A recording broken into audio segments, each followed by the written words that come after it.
Bismillahirrahmanirrahim. Alhamdulillahirabbil alamin.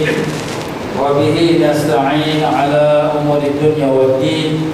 Allahumma salli wa sallim wa barik ala habibir rahman wa sayyidil akwan al-hadir ma'a man shalla alaihi fi kulli zaman wa makan wa ala alihi wa sahbihi wa tabi'ihi bi ihsan.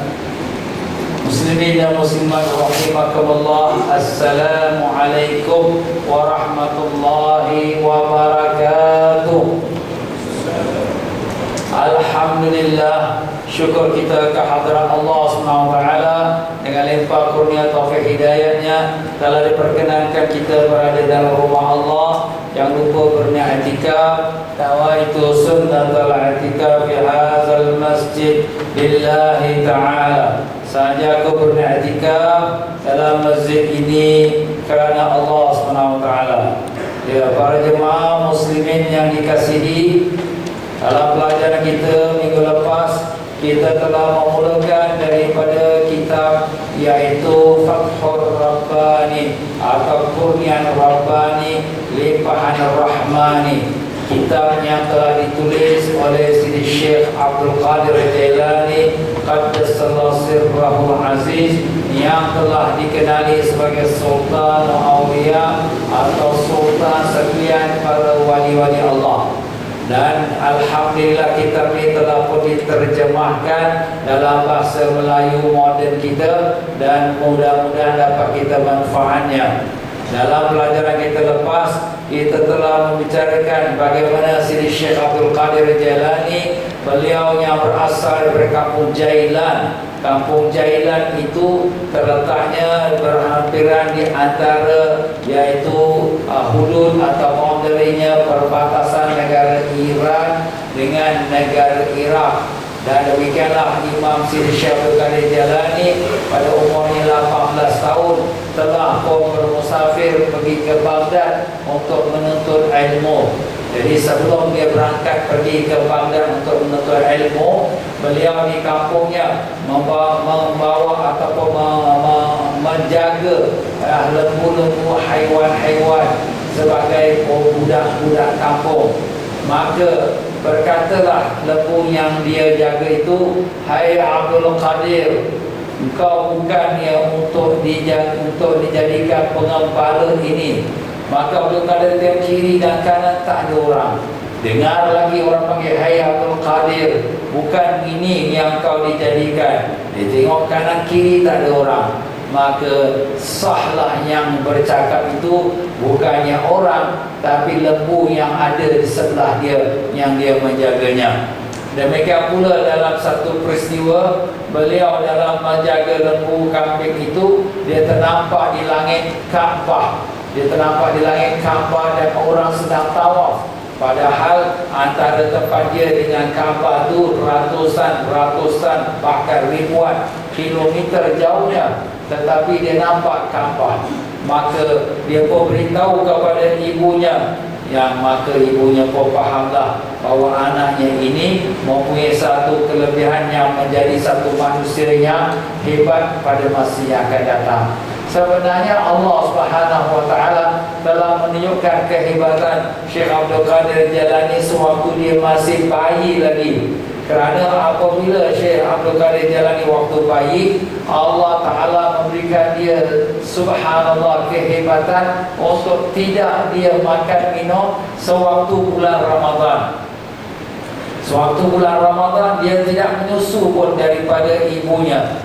Maka kalau orang kampung Jailan itu tidak mengetahui besok masihkah bulan Syaban atau 1 Ramadan, maka pada pagi-pagi harinya, esok hari, mereka akan pergi ke rumah ibunya Sidi Syekh Abdul Qadir Jailani dan dia akan bertanya, "Wahai makcik, apakah hari ini, pagi ini Abdul Qadir ada menyusu?" Kata ibunya, "Hari ini nampak dia tak mau menyusu." Maka orang ramai berkata, "Oh, orang ramai hari ini sudah mula 1 Ramadan." Kenapa? Kerana tandanya ialah budak ini, bayi ini pada masa pagi ini dia tidak mau menyusu. Begitulah orang ramai telah meletakkan satu kepercayaan bahawa budak ini berpuasa sedangkan dia masih bayi lagi. Tapi begitulah kurniaan Allah Subhanahu wa taala. Walaupun perkara ini semua perkara yang mungkin tak diterima akal oleh setengah orang, tapi kalau Allah nak jadikan segala yang boleh berlaku kun fayakun. Macam mana orang-orang Ashabul Kahfi yang mereka itu 7 pemuda tidur dalam gua selama 309 tahun. Memang tak masuk akal. Mana boleh tak makan, tak minum, boleh hidup pula 309 tahun.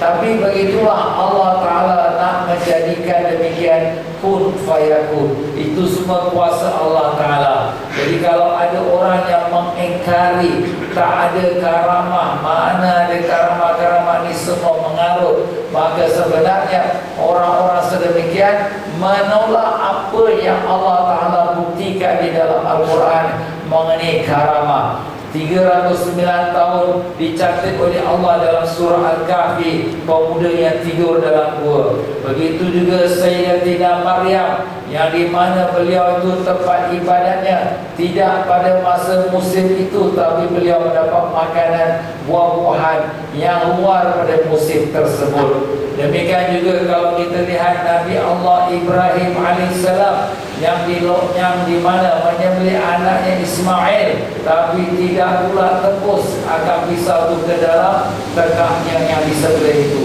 Begitulah Allah Subhanahu wa taala menjadikan berbagai-bagai, kita katakan, karamah kepada para aulianya. Janganlah kita sebut para nabi dah tentu ada mukjizat, tapi kepada para aulianya itulah namanya karamah. Maka dengan sebab itulah di sini Allah SWT apabila memilih seseorang itu yang bakal menjadi wali kekasihnya, maka daripada mudanya sudah dipertunjukkan akan kelebihannya.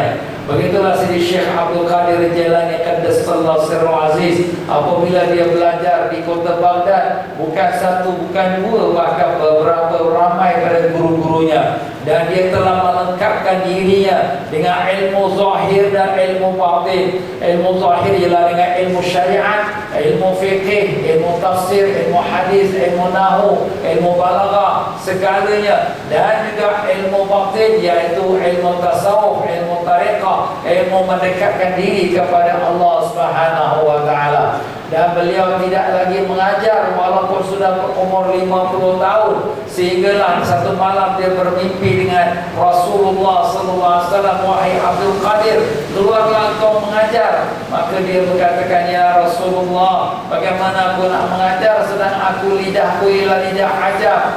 Ajam tu mana yang bukan Arab, yang bukan fasih dengan bahasa Arab. Kenapa? Walaupun dia pada keturunan yang mulia, bapaknya pada keturunan Sayyidina Hasan, ibunya pada keturunan Sayyidina Husain, semuanya dia pada keturunan Sayyidina Ali dan Sayyidatina Fatimah radhiyallahu anhum, dan tetapi beliau rendah diri mengatakan, lidah aku bukan lidah orang Arab.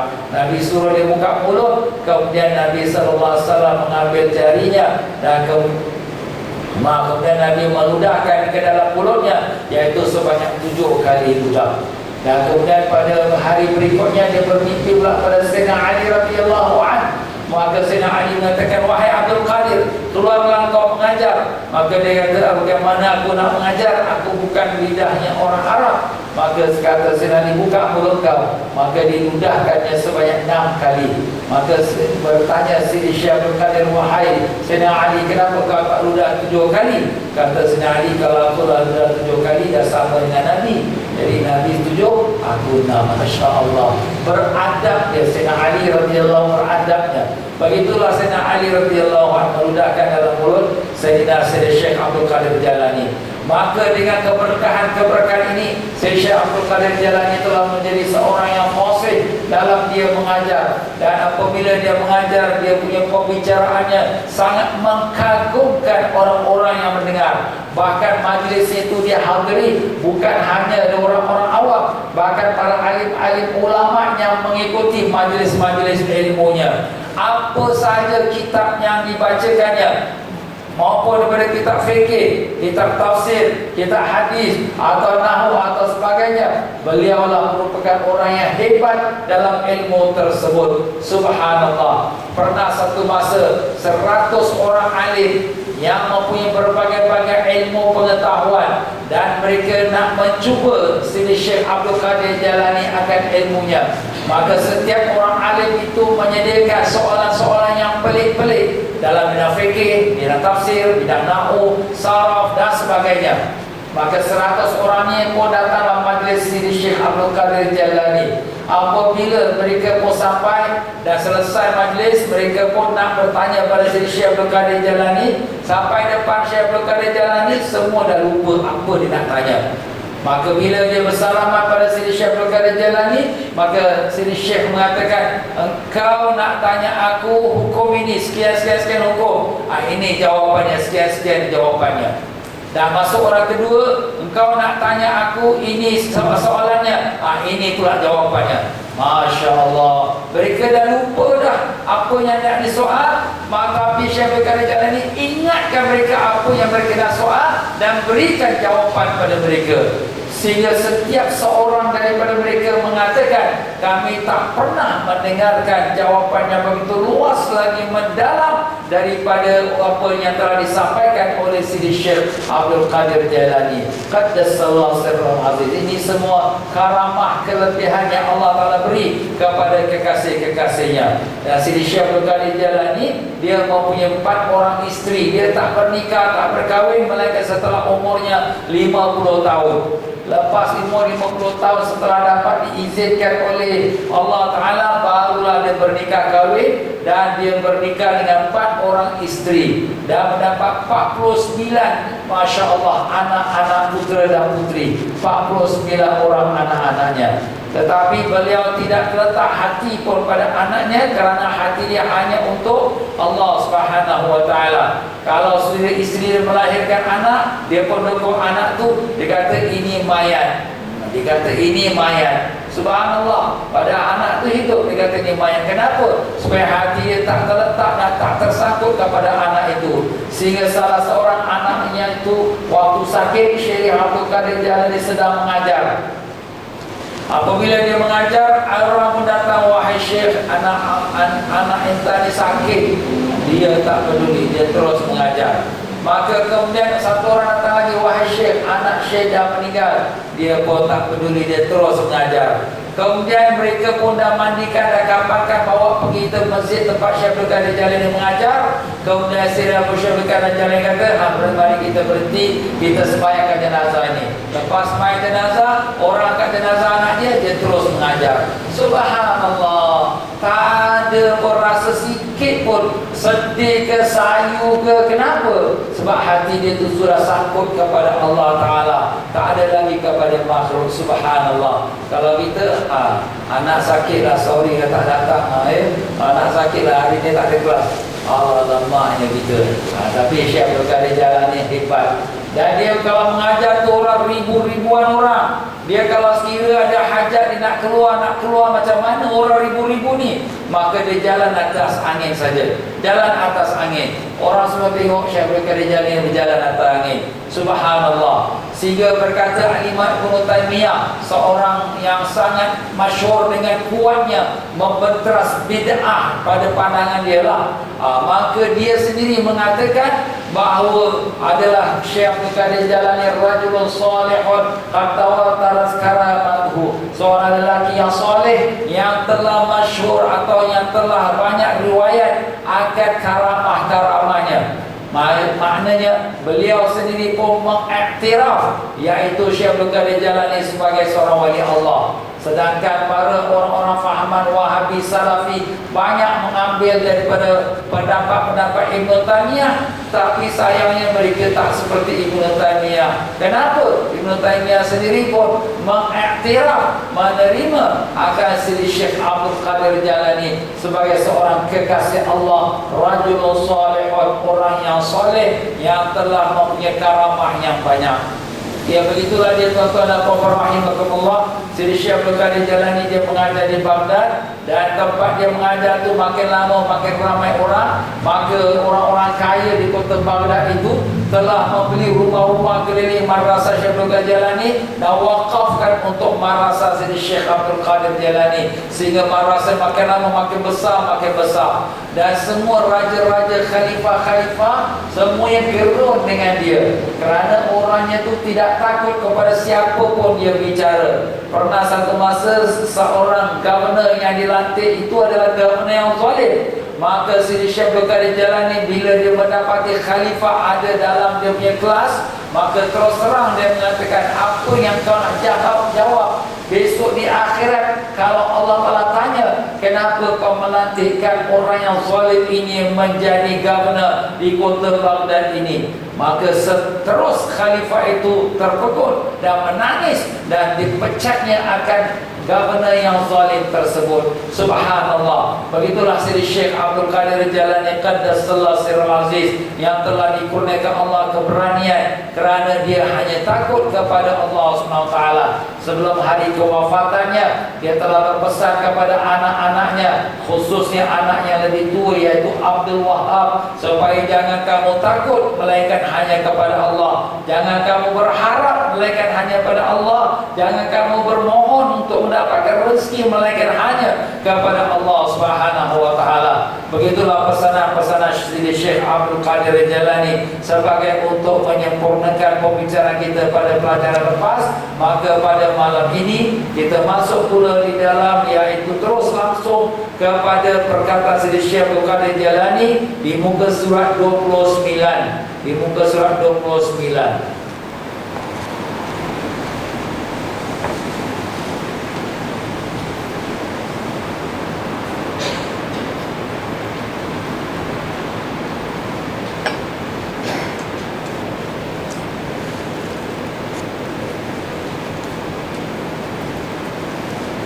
Maka berkata Sidi Syekh Abdul Qadir Jalani Qaddasallahu Sirrul Aziz, khutbatul kitab, iaitu pembukaannya kitab, iaitu kitab yang beliau menulis ini. Bismillahirrahmanirrahim, dengan nama Allah yang Maha Pengasih lagi Maha Penyayang. Firman Allah Ta'ala, a'udzubillahi minasyaitonirrajim, ma yaftahillahu lin-nasi min rahmatin fala mumsika laha. Apa yang dianugerahkan Allah kepada manusia dari rahmatnya, tiada siapa yang dapat menahannya. Surah Al-Fatir ayat yang kedua. Antara salah satu caranya Sidi Syekh Abdul Qadir Jalani dalam mengajar, dia akan mulakan dengan petikan ayat Quran, dan kalau sesuai dengan hadis dia akan datangkan hadis, kemudian dia akan datangkan pula pendapat ulama-ulama yang membicarakan ayat dan hadis itu, dan kemudian baru dia huraikan daripada apa yang Allah berikan dan menunjukkan kepadanya. Jadi ini antaranya cara bagaimana Sidi Syekh Abdul Qadir Jalani dalam dia menyampaikan kuliah-kuliahnya. Maka di sini dibukakan kitab ini dengan satu ayat Quran, ma yaftahillahu linnas, apa yang dianugerahkan Allah kepada manusia dari rahmatnya, tiada siapa yang dapat menahannya. Begitulah dia kita sebagai orang yang beriman. Kalaulah Allah Ta'ala nak kurniakan kita sesuatu kurniaan daripada sisi rahmatnya, apakah kita bimbang ada orang yang boleh menahannya? Seumpama rezeki, kita berniaga, kemudian kita pun bimbang, orang sebelah ni dia nak potong jalan aku orang ni dia nak ambil aku ni customer dia ni nak potong jalan dia ni nak buat khianat macam-macam lah, kita takut dan bimbang. Jawapan kita, kalau sudah Allah menentukan rahmatnya untuk kita, tak ada siapa yang dapat menahannya. Nampak? Jangan kita bimbang. Semacam mana yang Allah dah janji, begitulah yang akan dikutakan. Maka membuka tirai ini dengan dia bermohon kepada Allah, ya Allah, ya Tuhanku, wahai Tuhan yang mengetahui kelemahanku, untuk memujinya. Subhanallah, kalau kita lihat kata-kata dia cukup manis dan cukup sayu. Wahai Tuhan yang mengetahui kelemahanku, untuk memujinya. Kelemahan kita nak puji Allah pun kita lemah lagi. Aku memohonmu dengan sesempurna-sempurna orang yang memujimu. Jadi kalau kita ni tak pandai memuji, kita mohon kepada Allah dengan keberkahan orang yang sempurna memuji Allah. Siapakah orang yang paling sempurna memuji Allah? Siapa dia tuan-tuan? Rasulullah sallallahu alaihi wasallam. Nampak? Aku memohonmu dengan perkataan dengan tu mana? Dengan keberkahan, sesempurna-sempurna orang yang memujimu, yang telah engkau bukakan pintu pengenalan baginya. Jadi maksudkan di sini ialah Nabi Sayyidina Muhammad sallallahu alaihi wasallam. Dari hal hakikat nama-namamu dan sifat-sifatmu serta tajalli zatmu. Jadi Nabi Sayyidina Muhammad sallallahu alaihi wasallam dialah manusia yang paling sekali nombor 1 mengenal siapa dia Allah, mengenal nama-nama Allah, sifat-sifat Allah, dan mengenal tajallinya Allah. Apa tu tajalli zatnya? Tajalli nombor 1 bawah artinya dalam bahasa Arab ialah muncul, lahir, menjelma. Tetapi di sini kita tidak boleh memakainya untuk mengatakan Tuhan menjelma atau muncul atau lahir, kerana sifat Tuhan tiada sama dengan sifat manusia.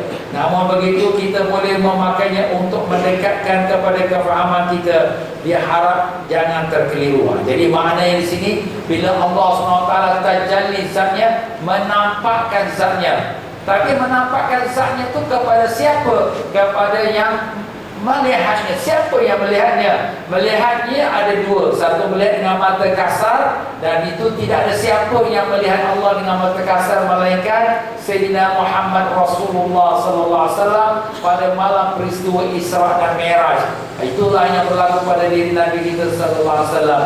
Di waktu baginda berada di Sidratul Muntaha, Allah SWT telah tajalli, telah menampakkan akan zatnya kepada baginda, tapi dengan tanpa berupa bentuk seperti mana yang kita memahami bentuk rupa. Itu adalah sama sekali tidak, kerana Allah tidak menyerupai sesuatu.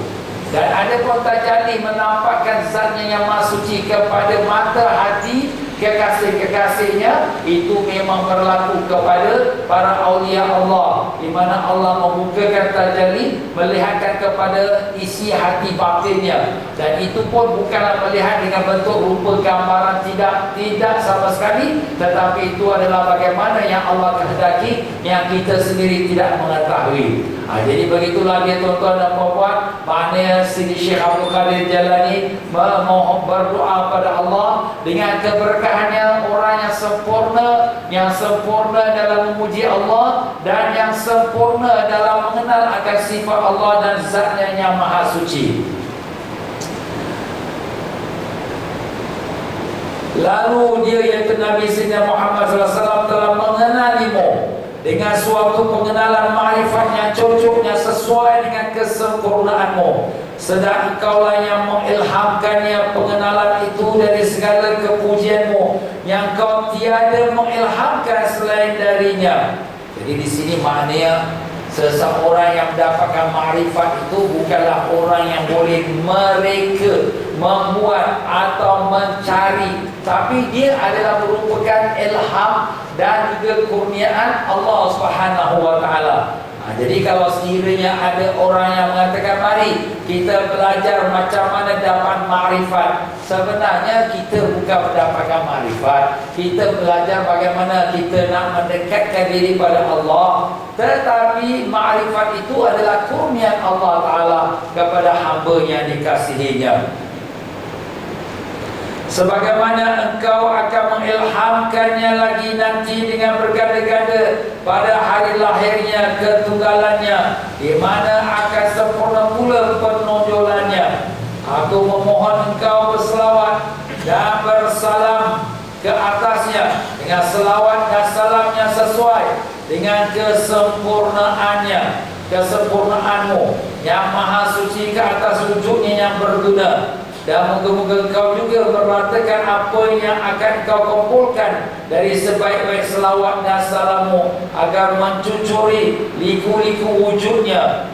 Jadi di sini kita lihat Sidi Syekh Abdul Qadir Jalani, bila dia membukakan tirai pembicaraannya, apa yang kita nampak? Kita nampak dia memuji Allah, Dan kemudian kita nampak dia memuji Rasulullah sallallahu alaihi wasallam. Kenapa? Sebab Rasulullah ni kekasih Allah. Bila kita memuji kekasih Allah, artinya kita memuji Allah. Kenapa? Siapakah yang memberi kepujian kepada Nabi kita? Siapakah yang memberi kesempurnaan kepada Nabi kita? Jawapannya sudah tentu adalah Allah. Sebagaimana Siti Aisyah radhiyallahu anha bertanya, "Ya Rasulullah, sungguh mulianya akhlak adabmu, siapakah yang mendidikmu?" Maka jawab Nabi, "Adabani Rabbi wa ahsana ta'dibi." Tuhanku lah yang telah mendidikku dan telah memperelokkan pendidikannya kepadaku. Jadi bila kita memuji Nabi sallallahu alaihi wasallam, sebenarnya kita memuji Allah. Sangat keliru, sangat silap orang yang mengatakan korang ni puji-puji Nabi lebih-lebih nanti syirik. Jawapan kita, bila kita memuji Nabi, sebenarnya kita memuji penciptanya. Siapa dia? Allah Ta'ala. Macam itu juga kalau kita puji seorang guru kita, kita puji seorang teman kita, kita puji sesiapa pun, sebenarnya kita memuji siapa? Kita memuji Allah. Kerana yang memberikan dia kebaikan yang pada diri dia, yang menyebabkan kita puji dia adalah pemberinya ialah Allah Subhanahu wa ta'ala. Jadi sini kita lihat bagaimana sini Syekh Abdul Qadir Jalani yang memuji Nabi kita sallallahu alaihi wasallam, yang hissi dan maknawi, dan apa yang bergantung dengan wujud ini ke dalam kedua-dua alam penciptaan dan perintahan, sehingga engkau tiada meninggalkan, wahai Tuhanku, siapa saja dari para nabimu dan rasulmu beserta para malaikatmu dan orang-orang yang soleh dari hamba-hambamu, melainkan mereka telah mendapatkan bahagiannya yang merata itu dari kelebihan kurniaanmu yang besar. Jadi pokoknya di sini kurnia Allah Ta'ala termasuk hissi dan maknawi. Apa hissi? Hissi itu yang boleh dipegang, yang boleh dirasa. Maknawi yang boleh dipahami tapi tak boleh dipegang, tak boleh dilihat. Jadi kalau sekiranya kita mengatakan hissi itu macam kita boleh pegang makanan, kita boleh pegang tengok kecantikan alam, tapi maknawi yang mana dalam hati kita ketenangan, kesedapan dan kelazatan dalam kita beribadat pada Allah. Begitulah kurnia Allah Ta'ala berupa zahir dan batin yang Allah Ta'ala telah kurniakan kepada kekasih-kekasihnya yang tergolong iaitu daripada para Nabi dan para Rasul, dan yang tergolong sekali di antara mereka ialah Rasulullah sallallahu alaihi wasallam. Allahumma salli wa sallim wa barik alaihi wa ala alihi.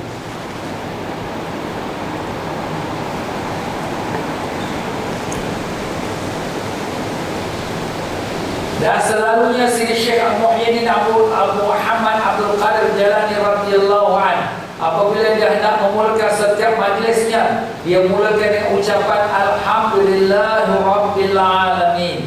Alhamdulillah Rabbil Alamin diulang-ulangkannya sebanyak 3 kali, dan dia berhenti sejenak di antara satu ucapan dengan yang lain, kemudian disambung dengan adada khalqi wa zinata arshi wa ridha nafsi wa midada kalimati wa muntaha ilmi wa jami'i ma sya'a wa khalaqa wa dhara'a wa dhara'a alimul ghaibi wa syahada ar-rahmanur rahim al-quddusul azizul hakim. Ini kebiasaan Sidi Syekh Abdul Qadir Jalani. Bila dia nak mula mengajar, dia puji pada Allah, dan kemudian dia bacakan apa kelebihan, kemuliaan Allah itu. Jadi pujian bagi Allah sebilangan makhluknya, setimbang arasnya, sekeredaan zatnya, sebanyak tinta dakwat kalimahnya, kemuncak ilmunya, dan sebanyak semua yang dia kendaki dan dia ciptakan, dan sebanyak yang dia mencipta dan membentuk. Dia maha mengetahui yang gaib dan yang terang, maha pengasih, maha penyayang, raja segala raja, dan yang disucikan, perkasa lagi bijaksana. Kemudian dia mengucapkan asyhadu an la ilaha illallah wahdahu la syarikalah, lahul mulku wa lahul hamdu yuhyi wa yumiit wa huwa hayyul la yamut bi yadihil khair wa huwa ala kulli syai'in qadir wa ilaihil masir. Wa asyhadu anna Muhammadan abduhu wa rasuluh arsalahu bil huda wa dinil haqq liyudhhirahu 'ala dini kulli walau karihal musyrikun. Allahumma shalli ala Muhammad wa ala ali Muhammad wa ihfazil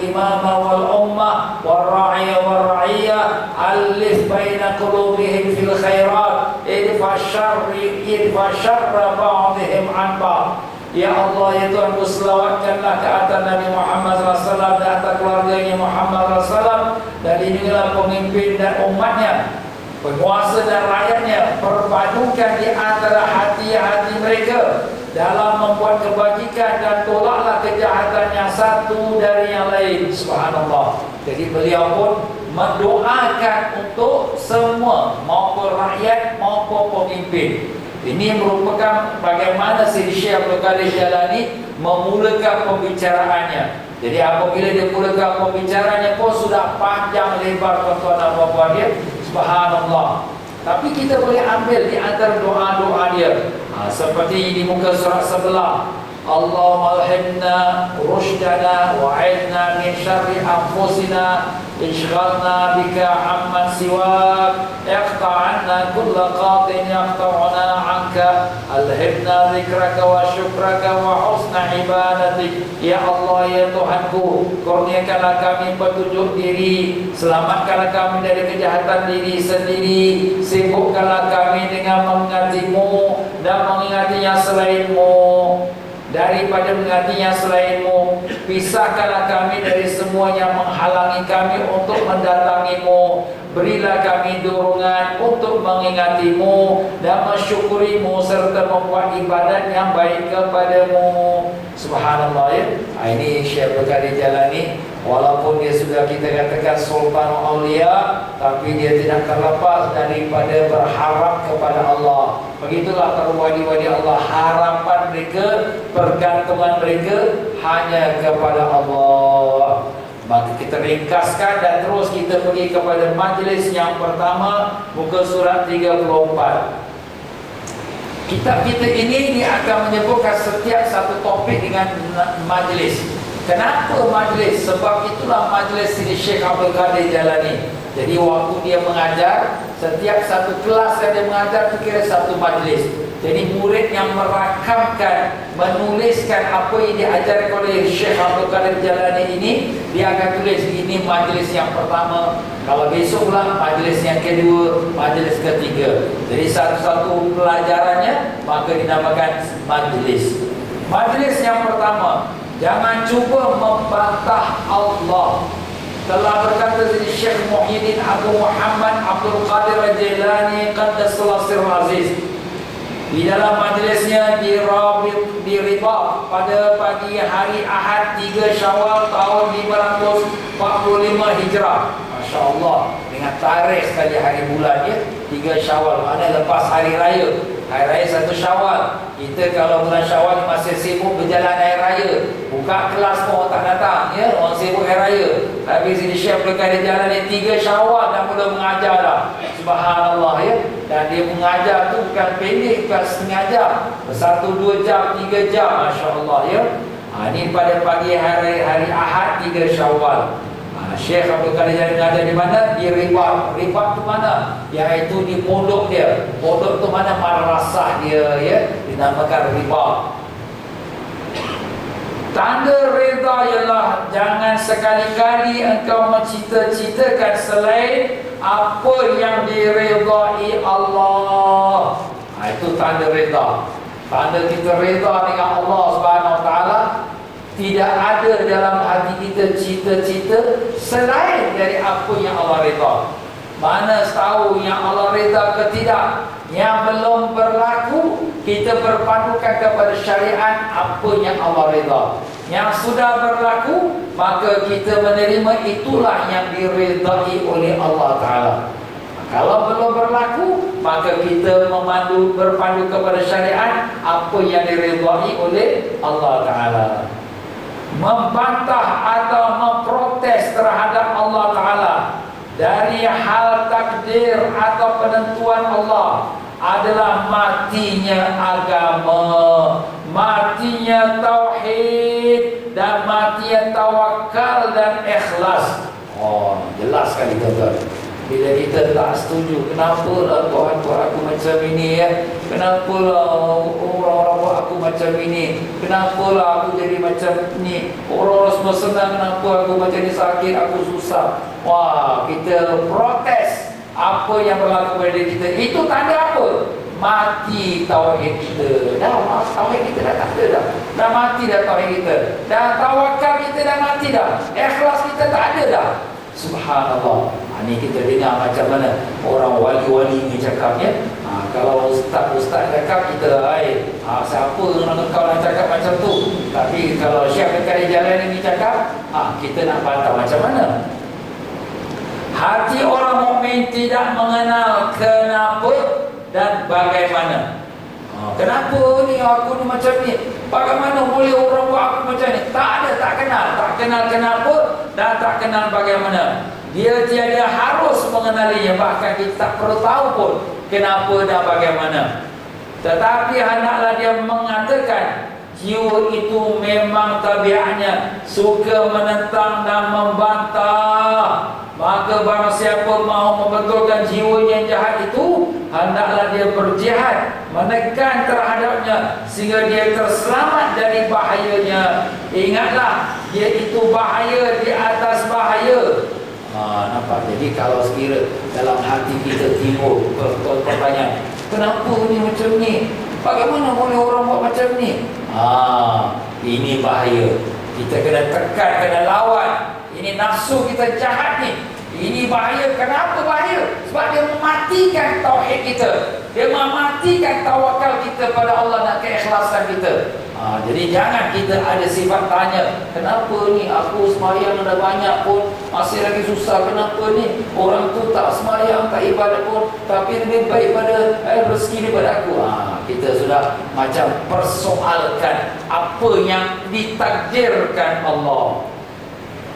Apabila dia ditekan sehingga dia menjadi tenteram, barulah dia menjadi baik di atas baik. Barulah dia mengikut pada semua ketaatan dan meninggalkan semua kederhakaan. Maka ketika itulah boleh dikatakan sesuai dengan firman Allah Ta'ala, A'udzubillahi minasyaitonir rajim.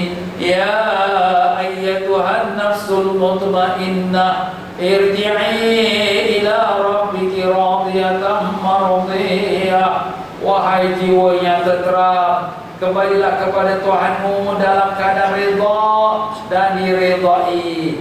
Ayat yang ke-27 dan 28 daripada surah Al-Fajr. Jadi sini semua kita, bukan kata siapa pun, semua kita kadang-kadang melalui keadaan hidup ini sesuatu yang tak menyenangkan kita, maupun dalam family kita, maupun dalam tempat kerja kita, maupun dalam pengalaman-pengalaman kita yang lain. Ada yang tak menyenangkan kita, yang menjadikan hati kita protes. Kenapa? Bagaimana? Maka ini kita kena tekan, kita renyah. Sampai bila? Sampailah hati kita tu boleh terima dengan redha dengan apa yang Allah Ta'ala tentukan, apa yang ditakdirkan. Ustaz, kalau macam tu kita tak berusaha ke? Jawapannya, sebelum berlaku sesuatu, usaha kita mengikut syariat. Syariat kata ini halal, buat. Syariat kata ini haram, tinggalkan. Tetapi setelah berlaku sesuatu, maupun kebaikan atau kecelakaan yang senang kita atau tak senang kita, maka kita lihat itu adalah datang daripada kehendak Allah. Itu adalah pilihan Allah. Maka hati kita hendaklah redha kepadanya. Tak boleh terima, macam mana pula macam ini boleh berlaku? Jadi kita kena lawan nafsu kita, tekan nafsu kita, sampai lama kelamaan dia akan tunduk dan menerima apa yang ditentukan oleh Allah Subhanahu Wa Taala. Jadi sama sekali bukanlah perkataan itu untuk supaya kita tidak berusaha, tetapi apabila setelah usaha kita menerima apa yang ditentukan oleh Allah, barulah jiwa itu merasakan keenakannya karena telah lenyap daripada semua kejahatan yang membelengguinya. Sekarang dia tiada lagi bergantung dengan sesuatu pun dari makhluk, yakni apa yang diciptakan Tuhan, yang dapat dinisbahkan kepada bapanya Nabi Ibrahim AS, kerana Nabi Ibrahim AS telah keluar dari jiwanya dan menjadi tubuh yang tiada berhawa nafsu lagi. Dia berjalan sedang hati yang tenang dan tenteram. Lalu datang kepadanya berbagai macam makhluk serta menawarkan diri untuk membantunya. Maka dia menjawab, aku tidak perlu kepada bantuan kamu. Bukankah Tuhanku lebih tahu tentang diriku? Lantaran itu aku tidak perlu meminta apa-apa pun kepada kamu. Nampak? Jadi apabila orang yang sudah hatinya tentram tu maknanya hati dia hanya sangkut kepada Allah saja. Dia tak ada sangkut lagi kepada sesama manusia, mengharap kawan tu tolong, mengharap orang ni bantu. Tak ada lagi. Hati dia hanya kepada Allah. Ini mengikut makam-makam yang telah dibukakan makrifat kepada dirinya. Seperti di bawah contoh makam Nabi Ibrahim AS.